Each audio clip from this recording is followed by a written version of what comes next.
Section 1983 allows you to file a lawsuit in state or federal court when somebody violates your civil rights under color of law. Color of law means that it was a government official or someone acting under the authority of the government. How y'all doing? Mr. Findley, you're muted. Mr. Rochelle's muted. Morning, Your Honor. Morning, Your Honor. Graydon, how are you? All Ms. right, Judge, how are Thompson? you? Good. Ms. Thompson, you got all your names? Yes, sir. All right, Mr. Miller on here. Oh, I don't see Mr. Miller's icon here yet.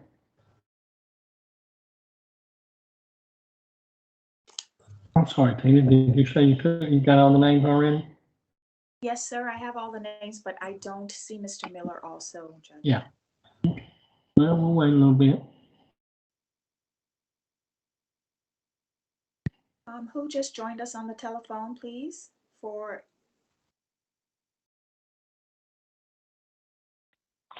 My name is Jeff. I'm a friend. I'm sorry, repeat your name. My name is Jeff Morgan. I'm a friend of Brad. My computer has been going on and off. Okay, thank you. Sorry for my voice right now. I woke up with a cold.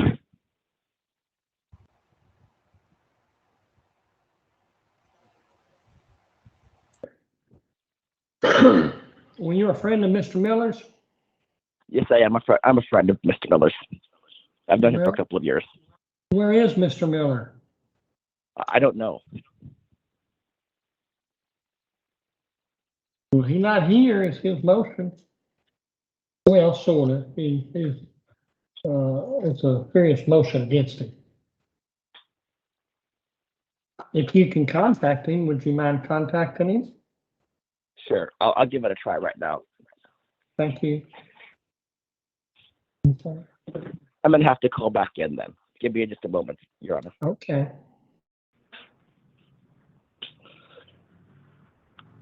Your Honor, I just tried to contact him.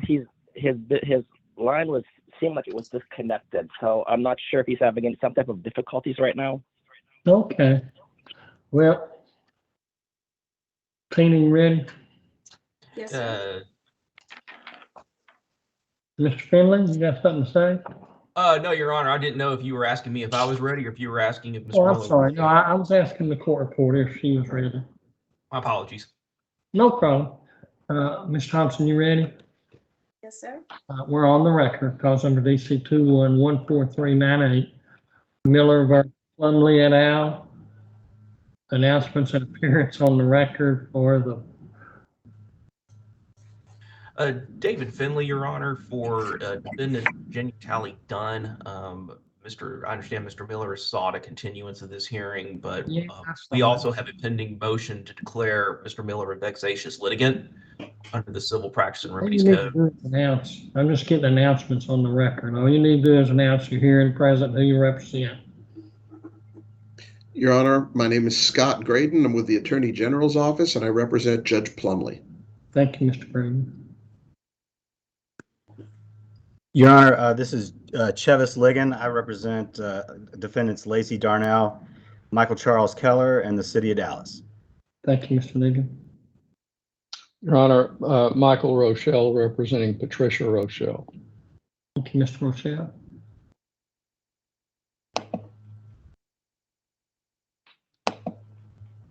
Your Honor, Jennifer Littman representing the Hockaday School. Thank you, Ms. Littman.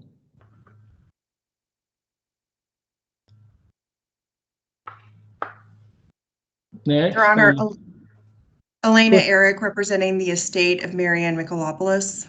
All right, thank you, Ms. Eric.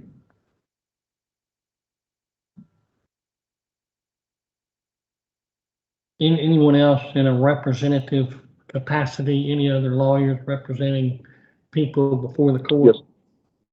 Yes, Your Honor. Bradley Miller, plaintiff pro se.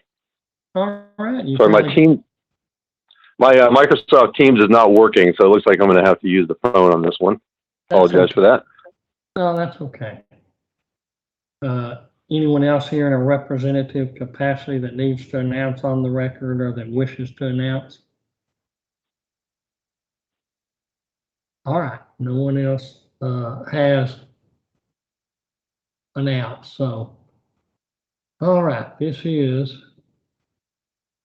got Mr. Bradley's motion for continuance, and of course we have Mr. Findley's vexatious litigant motion. To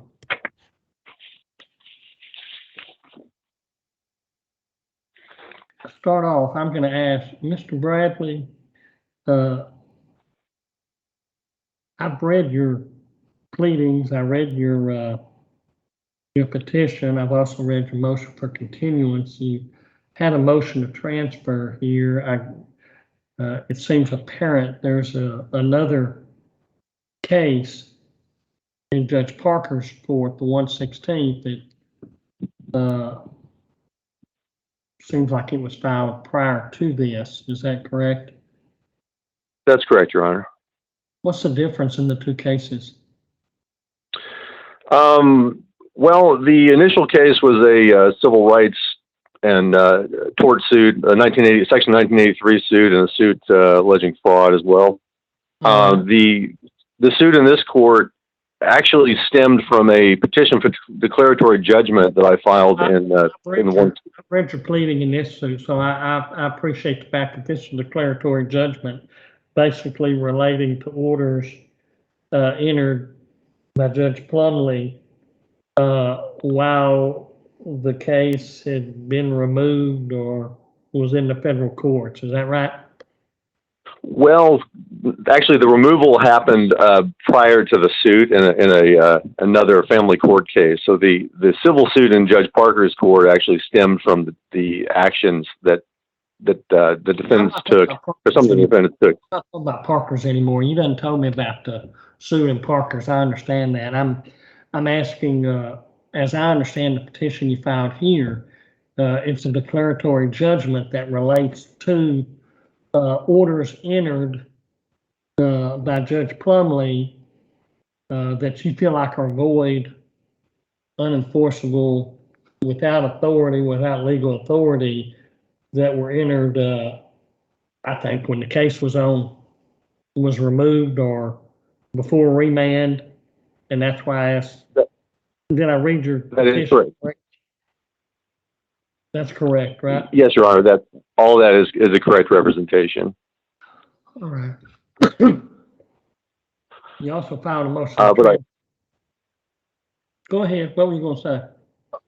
Oh, I'm sorry. What I was going to say was that I had actually filed a motion for declaratory judgment in Judge Parker's court, but because some of the defendants had been dismissed, Judge Parker advised me that I may not be able to have a proper hearing of that motion because some of the parties were no longer active parties to the case.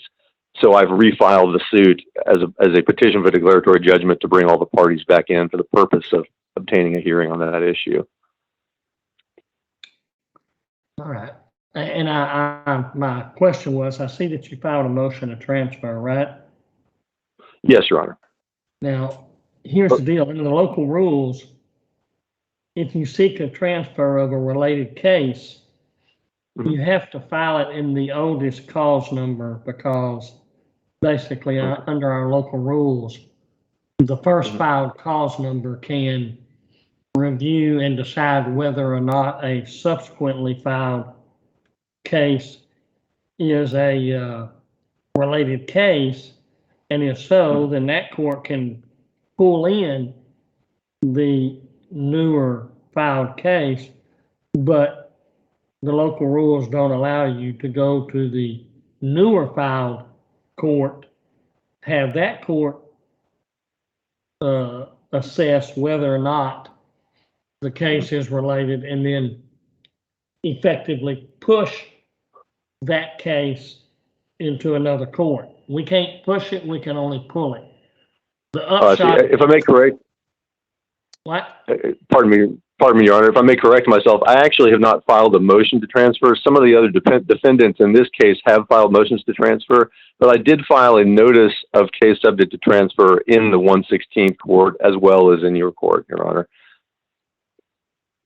Okay. The way the clerks logged it in, They logged it in as a motion to transfer, but I have looked at your pleading in that regard, and you file it as a plaintiff's notice of case subject to transfer. Yes, Your Honor. Probably the proper way to do it, so there's no problem with that. So really, you didn't ask this court. You're telling me you're not asking this court to transfer it, correct? That's correct. I'm asking the court to continue the hearings that have been scheduled in this case until Judge Parker has a chance to review the case and transfer it to her court, if that's procedurally what she decides to do. All right. And now, Mr. Findley, you want to go forward with your vexatious litigant pleading, right? That is correct, Your Honor. Well, let me ask.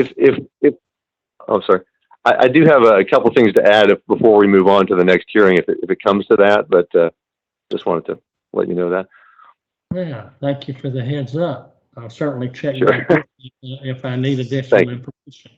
Mr. Findley, why would I hear the vexatious litigant? Why wasn't that filed back in Judge Parker's? Well, because, Your Honor, at the time, we didn't know if it was going to be transferred back or not. We could file this in Judge Parker's court, and I'm happy to have it heard there if that's the court's preference. Well,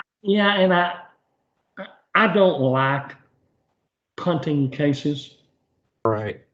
I don't like doing that. I just don't think that's I don't think that's the role of the judges. We should rule on the cases that we have before us, and sometimes they're tough, and sometimes they're easy, and sometimes they're political, and sometimes they're not, and that comes with the road.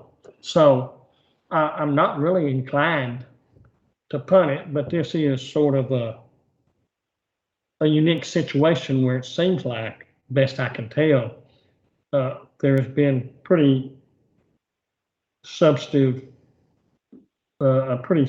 degree of work on this. It's all the same. Well, I don't know. I take that back. It's not. From the description of the plaintiff, his claims in Judge Parker have to do with 1983 and rights or remedies he feels like he's entitled to because of violations of the rights he has as a citizen of the state and the country. So that's certainly different from the complaint here, which is he seeks a declaratory judgment against orders from the family court, correct? I think, Your Honor, that's true in part. But I think the problem we have here, Your Honor, is that he's asking this court to basically nullify the decisions of another court. Well, I understand. Isn't that what I said was going on in this court? Yes, Your Honor.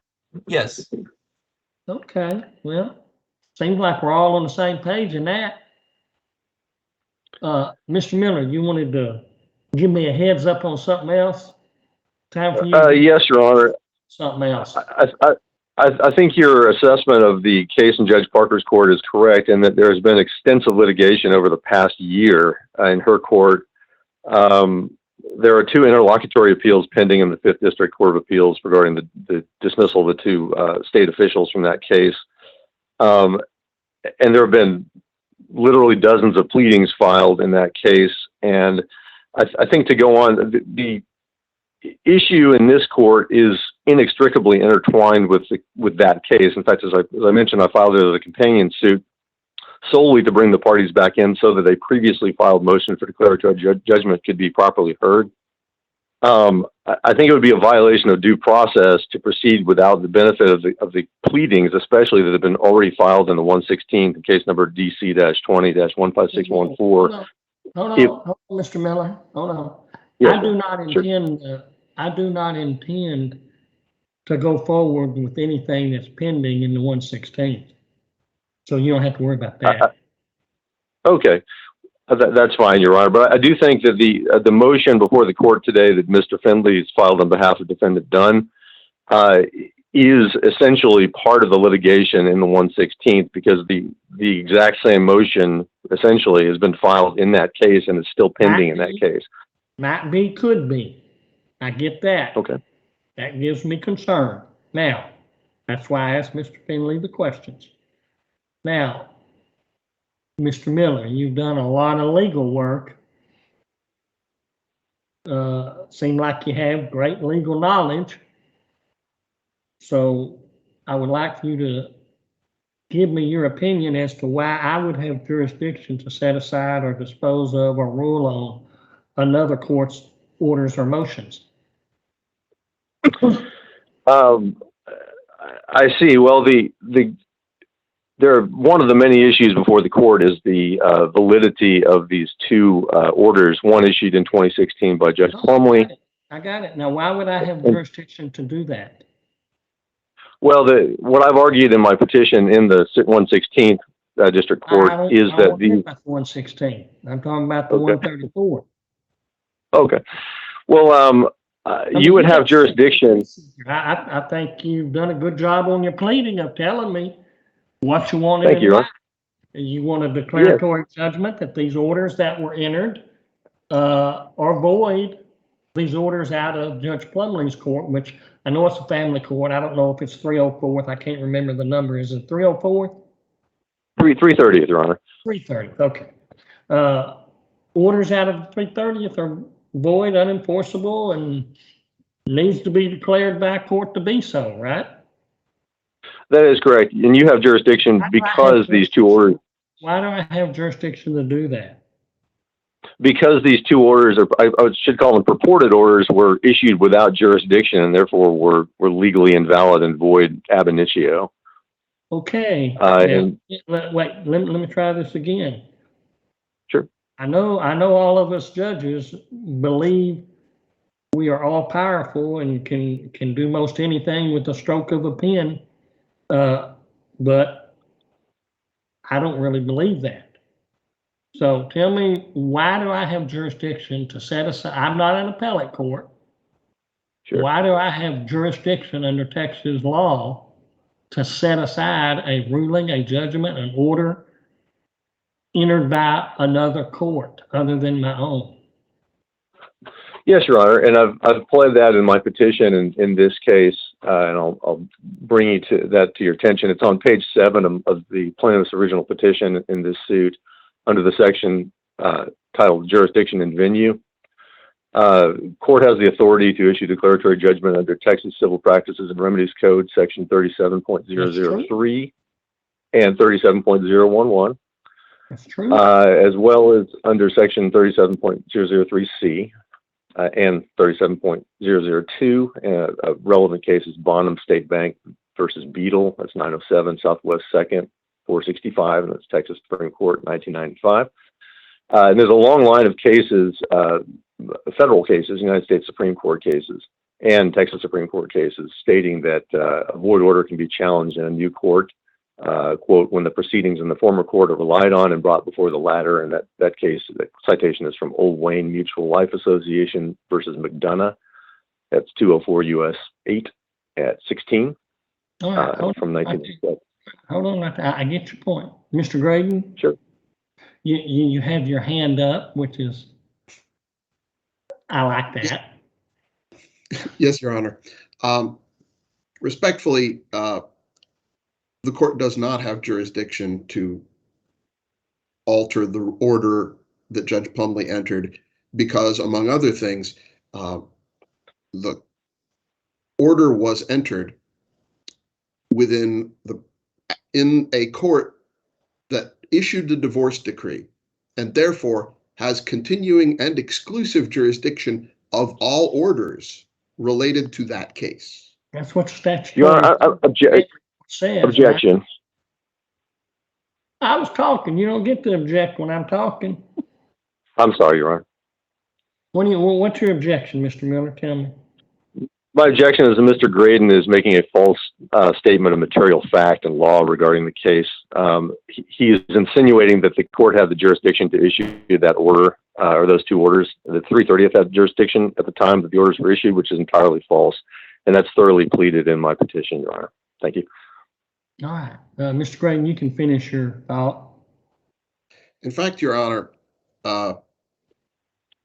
if Mr. Miller wished to have a court declare an order void, the proper court to do so in would be Judge Plumlee's court, would not be this court. That's where you would start your voyage, would you not?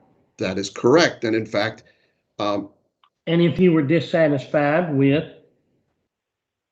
her ruling regarding her jurisdiction over those orders, would you not have other ports of call to run to after that ruling?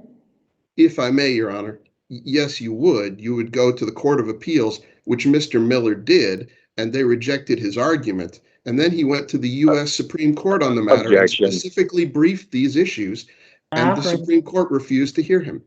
I read it. All right, Mr. Miller. Yes, Your Honor. Again, Mr. Graydon is making a false statement of material fact in the case. That's a clear 14th Amendment due process violation to do so. The first issue I'd like to address is that, yes, if you have a valid order, the first avenue for redress is in the issuing court. In this case, and the extensive federal and state law that I've cited states that you can file in any court for a declaration of the invalidity of a void order. These two orders were issued clearly without jurisdiction. They're both clearly void. And I would like to add that I've also appealed these orders in Judge Plumlee's court on multiple occasions. I filed in the 2018 instance, I filed a special appearance specifically challenging the jurisdiction. And of course, Judge Diaz and Judge Plumlee both denied that special appearance. But this issue has not been heard in any court. It is not this, my Supreme Court petitions were denied hearing. The U.S. Supreme Court did not hear these issues. The Fifth District Court of Appeals did not issue a judgment on this issue, even though I asked them to. They specifically ignored my request for a ruling on the issue, which is why I'm bringing this, why I filed the motion in Judge Parker's court, first of all, for declaratory judgment on these two orders, or purported orders, and why I filed this companion suit in this court for declaratory judgment. Mr. Graydon, why have you read Mr. Miller's authority that he cited, Texas Supreme Court authority that this court would have jurisdiction to review a, quote, void order out of another court? Your Honor, I have previously read it. I do say that in general, that is the case. With respect specifically to family court matters, there is a specific statute that controls. They are statutorily a court of continuing jurisdiction by the pronouncement of the legislature, right? Yes, sir. And ample court. You have to go back anytime you're dissatisfied with an order. That is correct, and there's ample case law to support that position as well. I have not yet presented my plea to the jurisdiction, but that will be part of it. I believe there's ample authority that the court, even ab initio, is to consider its own jurisdiction in any matter, even if the parties don't raise it, right? Yes, sir. I mean, I like to tell the tale that you can go through, have a jury trial, go through Court of Appeals, and get up to the Supreme Court. They could affirm everything, and then on a motion to reconsider their final decision, they could say, oops, we looked at this and no one has raised it, but the trial court never had jurisdiction. That's correct. I do not believe I have jurisdiction. I'm sorry, Mr. Miller, but you can take that to the Court of Appeals, and if they say, no, he does have jurisdiction, I think the Court of the statutory language about family courts and being courts of continuing jurisdiction over their orders, and other facts within the file before me, on its face demonstrate that I do not have jurisdiction of your claims in your petition, in your declaratory judgment petition before the court. Therefore, yes, sir. Your Honor, if I may, just as I said, there's a long line of both United States Supreme Court rulings and Texas Supreme Court rulings that I cited on page 7 of my original petition, Yes. stating that I've read them. avoid judging. I've read them, and I don't believe any of those involved a family court jurisdiction issue. Now, I could be wrong. Well, yeah, they involve family courts are district courts, state district courts, just like any other. They have no special rights or considerations under the law, and certainly the federal and the federal Constitution and federal law hold sway over any state court as well. Regardless of what I understand Mr. Graydon's assertion that the family court has continuing jurisdiction over a specific case. However, if jurisdiction is removed from a state court by federal removal, it doesn't matter whether it's a family court or a civil court or a criminal court. The jurisdiction is absolutely removed after removal and prior to remand. That's U.S. Supreme. That's your merits argument. That's your merits argument in the motion, in your declaratory judgment before the court. I have to, as a threshold decision, review each matter before the court and determine whether or not I have jurisdiction of what has been brought before the court. In all honesty, I do not believe I do, and therefore I will dismiss this for lack of jurisdiction. Okay. Anyone else wish to say anything else on the record? Your Honor, do you want us to prepare an order to send to you? Yeah, you can send an order. Be sure and send a copy to Mr. Miller. Mr. Miller, do you want to say something? I was going to ask you, you're denying the motion to continue the hearings in this case, is that correct? No, I'm saying I do not have jurisdiction of this matter. I'm not making. I see, Your Honor. Other than that. I see. Okay, so the proceedings will cease currently. Is that correct? Yes. Thank you, Your Honor. All right. Anyone else wish to say anything on the record? All right. Thank y'all. We are off the record. I hope y'all all have a safe rest of 21, and let's hope that 22 will be much safer than 20 and 21. Thank you, Your Honor. Thank you. Happy New Year to you, sir. Happy New Year. Are we Happy New excused? Year. May we be excused? We'll go. Yeah, So.